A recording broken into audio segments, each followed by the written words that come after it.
हमारी जमीन पे कोई जबरदस्ती कब्जा कर रहा है। अच्छा, कौन है? सर कोई वक्फ बोर्ड का बोर्ड लगा हुआ था और हमारे खेत पे मजार बना रखे उन्होंने अवैध रूप से हमारी जमीन पर कब्जा किया हुआ है और हम उन्हीं के पास जाकर अर्जी लगाएं। लड़ने का शौक है ना, तो पुरानी सरकार से लड़ो जिन्होंने कानून बनाया है।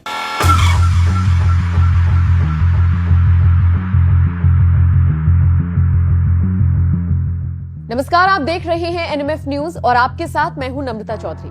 सोचिए, एक सुबह आप सोकर उठे और आपकी जमीन पर किसी और का कब्जा हो जाए।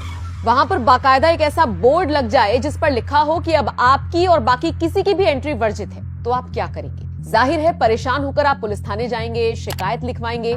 लेकिन अब इससे भी बुरा सोचिए, थाना इंचार्ज कह दे कि आपकी शिकायत यहाँ नहीं सुनी जाएगी, बल्कि जिसने इस जमीन पर कब्जा करके बोर्ड लगाया है उसी के आगे आपको हाथ जोड़ने होंगे। आसान शब्दों में कहूं तो अपनी चुराई हुई चीज आपको चोर के आगे ही हाथ फैलाकर मांगनी पड़े तो क्या होगा? सुनकर और सोचकर बहुत डरावना लग रहा होगा ना। दुख की बात यह है कि ऐसा देश में इस वक्त हो रहा है, और अब से नहीं हो रहा बल्कि सालों साल से होता आ रहा है। लेकिन हमारे देश में धर्म को आगे लाकर क्या कुछ नहीं कर दिया जाता? इसी धर्म के आधार पर यह सब कुछ हो रहा है। किसी की जमीन का एक छोटा सा टुकड़ा जा रहा है तो किसी राज्य में गांव के गांव हड़प लिए जा रहे हैं। इतना ही नहीं, धर्म को ढाल बनाते हुए हिंदुओं के मंदिरों तक पर बोर्ड लगा दिया गया है कि अब ये जगह उनकी है। कौन है ये लोग जो धन को आगे लाकर जमीनें हड़प रही हैं? इनका मकसद क्या है? कैसे सरकार इनसे निपटेगी? अब तक कितनी जमीन इस तरह से हड़प ली गई है? इसी की सच्चाई से आपको रूबरू कराती है एक फिल्म जिसका नाम है आखिर पलायन कब तक। फिल्म 16 फरवरी 2024 को रिलीज होगी, लेकिन उससे पहले उसका जबरदस्त टीजर रिलीज हुआ है जिसने गदर काट दिया है। 6 दिन में ही फिल्म के टीजर को लाखों लोगों ने देख लिया। फिल्म में अगर फैक्ट्स के साथ सच्चाई दिखाई जाएगी ना, तो इस फिल्म को करोड़ों कमाने से यकीन मानिए कोई नहीं रोक सकता। फिल्म में आपको तख्फ बोर्ड सुनाई देगा, लेकिन वास्तव में तख्फ जैसा कुछ नहीं है। सीधे तौर पर नाम लेकर बवाल ना हो जाए, इसीलिए फिल्म मेकर्स ने ध्यान रखा है। बाकी बात इसमें वक्फ बोर्ड की ही की गई है। पिछले काफी वक्त से वक्फ बोर्ड को लेकर चर्चा हो रही है। मोदी सरकार से मांग की जा रही है कि इस बोर्ड को बंद कर देना चाहिए। बोर्ड पर आरोप लग रहे हैं कि धर्म के नाम पर अब तक हजारों करोड़ की जमीन हड़प ली गई है। अंदाजा लगाइए कि देश में सरकार और रेलवे के बाद अगर सबसे ज्यादा जमीन किसी के पास है तो वो वक्फ बोर्ड ही है। और इससे भी ज्यादा हैरानी की बात तो ये है कि दुनिया के 57 मुस्लिम देशों में वक्फ बोर्ड जैसा कुछ नहीं, लेकिन भारत में मुस्लिमों के लिए ये बोर्ड अलग से बनाया गया है, जो अब काम कम और अवैध तरीके से जमीन हड़पने को लेकर ज्यादा चर्चा में है। विस्तार से समझिए वक्फ बोर्ड पर क्या क्या आरोप लगे हैं। बीजेपी सांसद हरनाथ सिंह ने वक्फ बोर्ड पर आरोप लगाते हुए कई सारे खुलासे कर दिए। हरनाथ ने क्या कुछ कहा वो आपको बताते हैं। वक्फ बोर्ड की ताकत यह है कि अगर बोर्ड के मेंबर या कार्याधिकारी किसी भी संपत्ति को बोल देंगे कि ये उनकी संपत्ति है, तो बोर्ड को ये साबित करने की भी जरूरत नहीं पड़ेगी कि ये जमीन उनकी है या नहीं। जिस शख्स की वो जमीन थी उसे साबित करने के लिए चक्कर काटने पड़ेंगे। वक्फ बोर्ड कानून कहता है कि उसके फैसले को किसी भी अदालत में चुनौती नहीं दी जा सकती, फिर चाहे वो सुप्रीम कोर्ट ही क्यों ना हो। वक्फ बोर्ड देश का तीसरा सबसे बड़ा जमींदार बनकर उभरा है।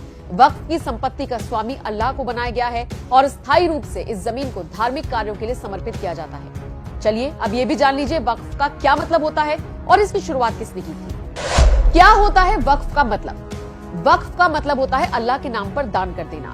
वक्फ के नाम पर दान दी गई संपत्ति को दोबारा हासिल नहीं किया जा सकता। वक्फ की शुरुआत किसने की?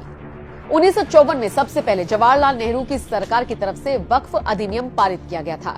इस अधिनियम के तहत 1964 में केंद्रीय वक्फ परिषद की स्थापना कर दी गई थी। 1995 में सभी राज्यों और केंद्र शासित प्रदेशों के लिए वक्फ बोर्डों के गठन की अनुमति के लिए भी कानून में संशोधन किया गया था। भारत के हर राज्य में शिया और सुन्नी वक्फ बोर्ड समेत एक सेंट्रल बोर्ड और 32 स्टेट बोर्ड हैं। वक्फ बोर्ड इतना ताकतवर है कि किसी भी धरोहर, इमारत या जमीन को अपनी संपत्ति घोषित कर सकता है। तमिलनाडु, तेलंगाना और गुजरात समेत कई राज्यों में तो वक्फ बोर्ड ने गांव के गांव हड़प लिए हैं। वक्फ बोर्ड किसी की संपत्ति हड़पने के बाद उसे जानकारी तक नहीं देता। मालिक को पता तब लगता है जब वहां पर या तो बोर्ड लग जाता है या फिर वो उसे बेचने निकलता है। वक्फ बोर्ड ने ताजमहल, गुजरात में रेलवे की जमीन, काशी विश्वनाथ मंदिर समेत कई संपत्तियों पर अपना दावा ठोक रखा है। मतलब सोचकर देखिए, बोर्ड का गठन किसने किया, कब किया और किसके लिए किया, और इसका किस तरह से इस्तेमाल हो रहा है। आपकी जानकारी के लिए बता दें, वक्फ बोर्ड के पास इस वक्त 8,509 संपत्तियां हैं जो 8 लाख एकड़ से ज्यादा की जमीन पर फैली हुई हैं। अगर इसका सही से इस्तेमाल किया जाए तो मुस्लिम पक्ष को बहुत फायदा हो सकता है, लेकिन इससे इतर ऐसा होता नहीं। बात करें अब अगर फिल्म आखिर पलायन कब तक की, तो इसमें इसी काली सच्चाई को दिखाया गया है जिस पर बात करने से अक्सर बड़े बड़े दिग्गज बचते हैं। फिल्म के मेकर्स ने इतने सेंसिटिव सब्जेक्ट को लेकर फिल्म बनाने की हिम्मत की तो आपका भी फर्ज बनता है कि फिल्म देखने थिएटर जरूर जाएं और सच्चाई से रूबरू। अगर आपने अब तक इसका टीजर नहीं देखा है तो डिस्क्रिप्शन में लिंक दे दिया है, YouTube पर जाकर इसे आप जरूर देखें। बाकी आप इस खबर पर क्या राय रखते हैं कमेंट करके बताना नहीं। हमारी जमीन पे कोई जबरदस्ती कब्जा कर रहा है। अच्छा कौन है? सर कोई वक्फ बोर्ड का बोर्ड लगा हुआ था और हमारे खेत पे मजार बना रखे उन्होंने। उन्होंने अवैध रूप से हमारी जमीन पर कब्जा किया हुआ है और हम उन्हीं के पास जाकर अर्जी लगाएं। लड़ने का शौक है ना, तो पुरानी सरकार से लड़ो जिन्होंने कानून बनाया है और आपका तो एक जमीन का टुकड़ा है। तमिलनाडु में 20 गांव की जमीन और 1500 साल पुराना जो मंदिर है ना, वो भी इसी तख्फ ने हथियार रखा है। तेरा भगवान अलग, तेरा अल्लाह अलग, तीसरे का कोर्ट अलग। क्या चल रहा है ये? तमाशा चल रहा है।